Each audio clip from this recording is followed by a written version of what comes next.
Bem-vindo ao meu canal de Astrologia Tradicional. Eu sou Célio Barros e esse é mais um vídeo da série Pergunte ao Astrólogo.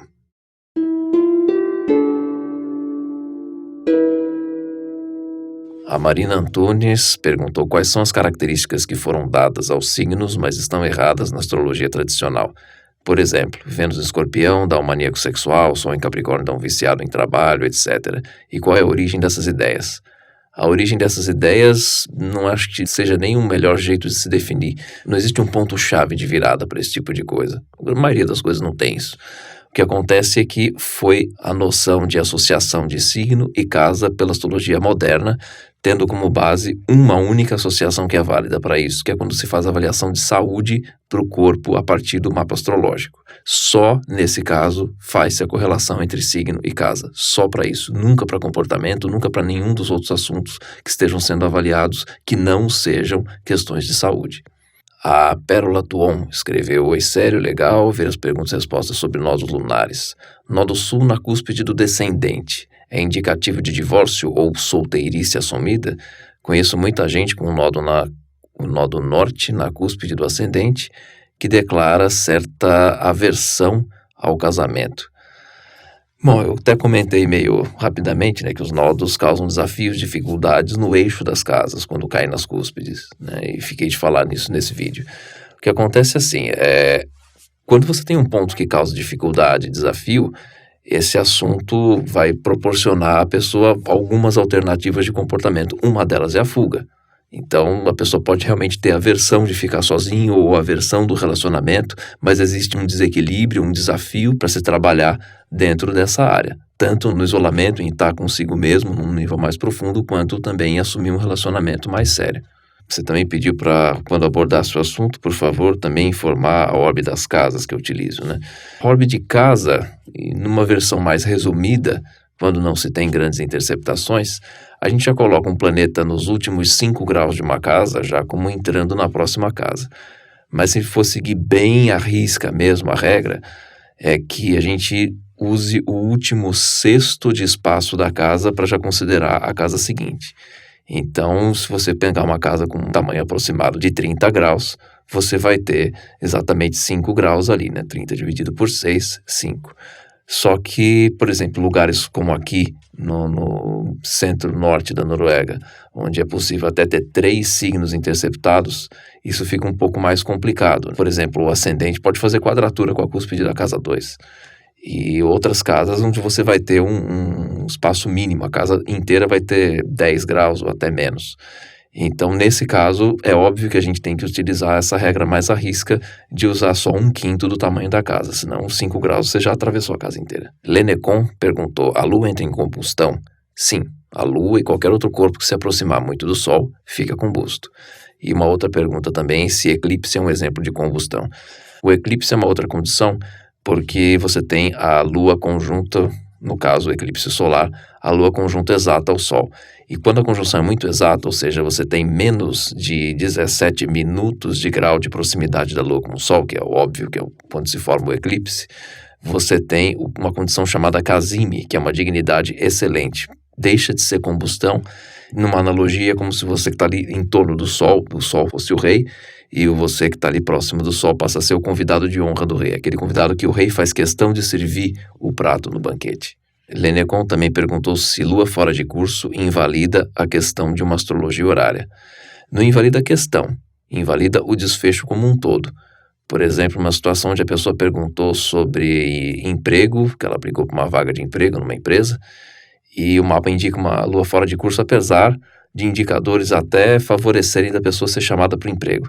O que acaba acontecendo, de repente, aquela empresa deixa de existir, mesmo que a pessoa tenha sido chamada, ou a própria pessoa já desistiu de trabalhar naquela empresa e vai fazer uma outra coisa, ou de repente aplicou ganhou uma bolsa de mestrado e desistiu de arrumar aquele emprego, vai se dedicar só à carreira acadêmica. Enfim, existe um rompante muito grande de contexto e muitas vezes essa mudança de contexto parte da própria pessoa que fez a pergunta. Esse é um dos principais motivos dos astrólogos antigos geralmente evitarem a leitura de um mapa horário com Lua fora de curso, por dizerem que isso acaba dando erro. O erro é por conta disso. A própria pessoa que fez a pergunta fala: não, mas saiu um negócio diferente. Claro que saiu uma coisa diferente. Você mesmo mudou o seu foco de interesse. Então não faz mais sentido aquela resposta.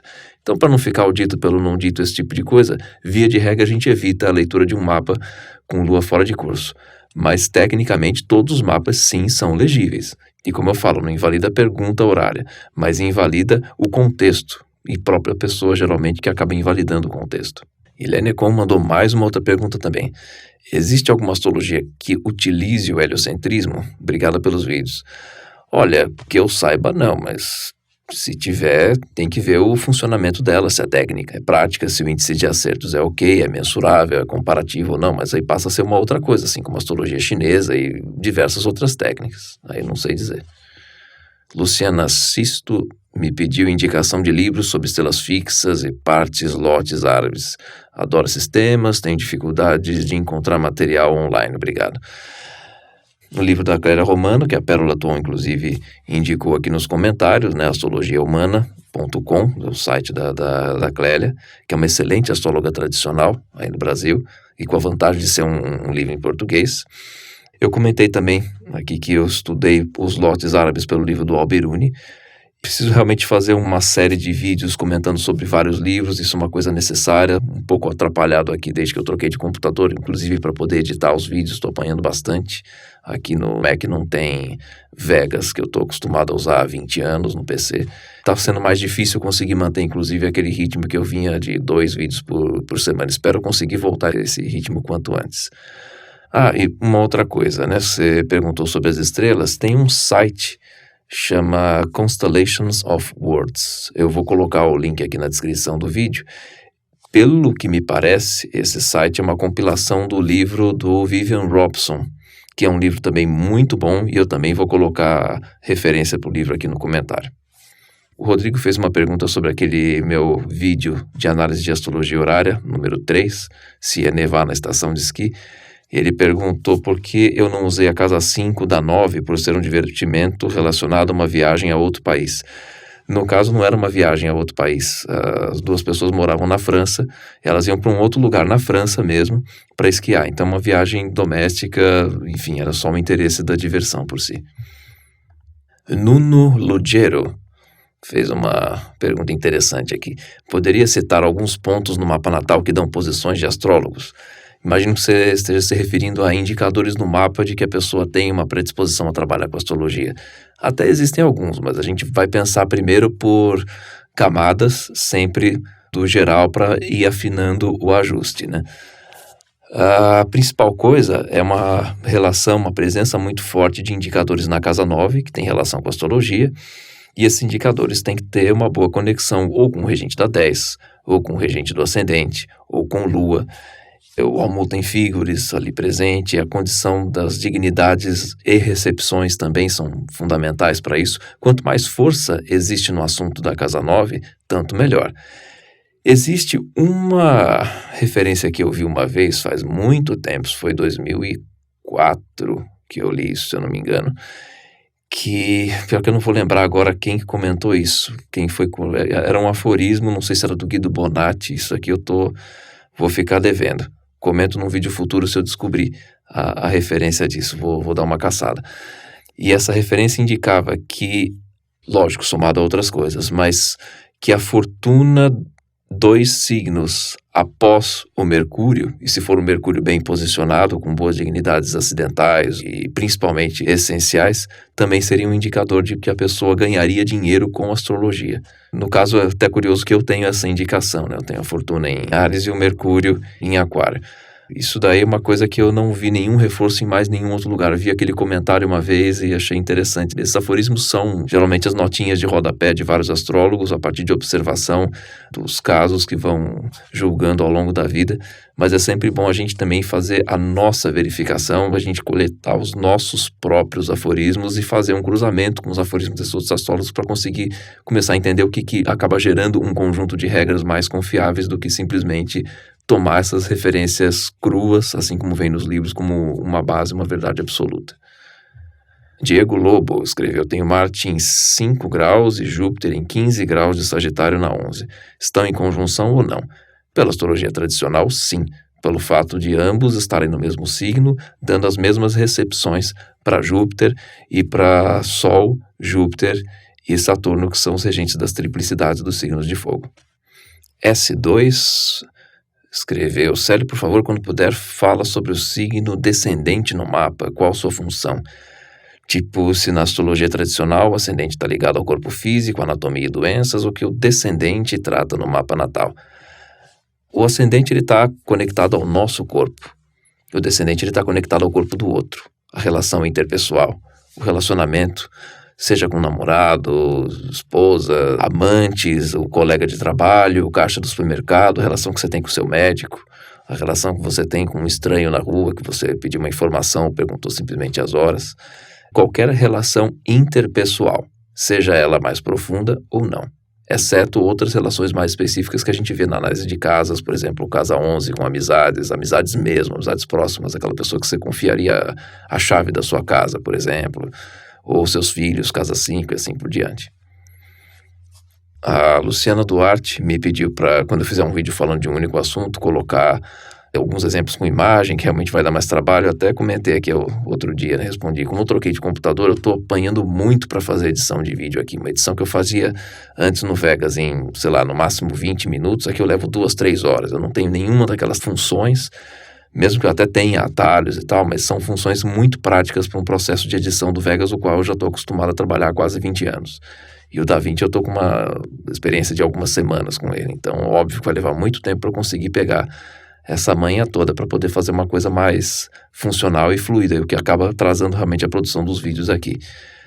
Vamos ver, assim que possível, eu vou começar a colocar, assim, esses exemplos com imagem na tela. Inclusive, esse é um dos motivos que eu estou dando mais prioridade a responder as perguntas atualmente, que eu sempre fazia antes um pouco de pergunte ao astrólogo e algum outro vídeo, fosse ele sobre algum assunto específico, fosse um exemplo de mapa horário, ou também fosse um depoimento de algum cliente. Eu estou focando mais nessa parte de responder as perguntas também por conta disso e também porque tem aumentado muito o fluxo de perguntas. E não quero deixar acumular como já estava fazendo antes. O Moisés Braz escreveu: com relação à saúde, tem o Sol no ascendente em Peixes, o que parece uma boa notícia para a vitalidade, e em Trígono com Saturno, durabilidade, tempo, longevidade. O único aspecto ruim é a quadratura com Marte em Gêmeos. Googlando por aí, vi que seria suscetível a problemas de ordem circulatória nas mãos ou nos ombros, mas é um tanto site que não sei se confio. Então, Moisés, essa é uma questão que eu venho insistindo muitos vídeos. A astrologia moderna dá muita atenção para aspecto.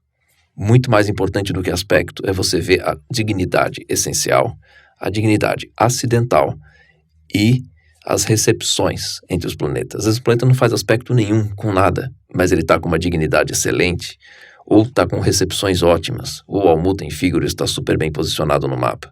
Ok, ter o Sol, que é um indicador de vitalidade, na casa 1, que é o próprio corpo físico, tende a ser uma coisa boa. Só que se esse Sol estiver em Libra, ele está debilitado porque ele está em queda. Se ele estiver em Aquário, ele está mais debilitado ainda porque ele está em exílio. Então a gente tem que avaliar todas essas coisas, não simplesmente considerar um resumo, porque não existe um resumo, um saldo final das coisas. Existe uma consequência final de um conjunto de coisas positivas e negativas, ou mesmo neutras, que vão trabalhando todas ao mesmo tempo. Então, você pensar, um Sol na casa 1, por dignidade acidental, está ótimo. Se ele estiver em Aquário, por dignidade essencial, ele está péssimo. Então se ele está ótimo, ele está péssimo, quem dá mais ponto, tal, qual é o saldo final? É -2, é +3? Não funciona assim. Você vai ter um Sol com muita força de ação, mas com uma ação ruim. É como você ter um piloto num carro de Fórmula 1 na pole position, só que ele é cego. Se ele é ruim, tá na pole position é bom. Óbvio que vai ter mais chance de ter problemas do que solução. Você tem que ter várias coisas positivas confluindo para conseguir obter um resultado garantido ou uma tendência muito forte, pelo menos, de solução favorável. É óbvio que se você tem um alinhamento de tendências boas, é muito mais fácil você atingir resultados bons. Se você tem um conflito entre tendências boas e tendências ruins, esse conflito ele vai se manifestar nos resultados. E também, óbvio, que se você tem só indicadores de tendência ruim, você já sabe que vai ter muito mais esforço, vai ter muito mais sacrifício para conseguir zerar isso, para neutralizar, e muito mais sacrifício e esforço ainda para conseguir chegar no resultado positivo. Espero ter explicado tudo de uma forma fácil de entender. Já deixa seu joinha se curtiu, já compartilha com os amigos também. Comente, mande sua pergunta, sua participação é muito importante para o canal continuar crescendo. Agradeço ao envolvimento de todos que têm feito o canal crescer bastante nos últimos meses. E a gente se vê no próximo vídeo.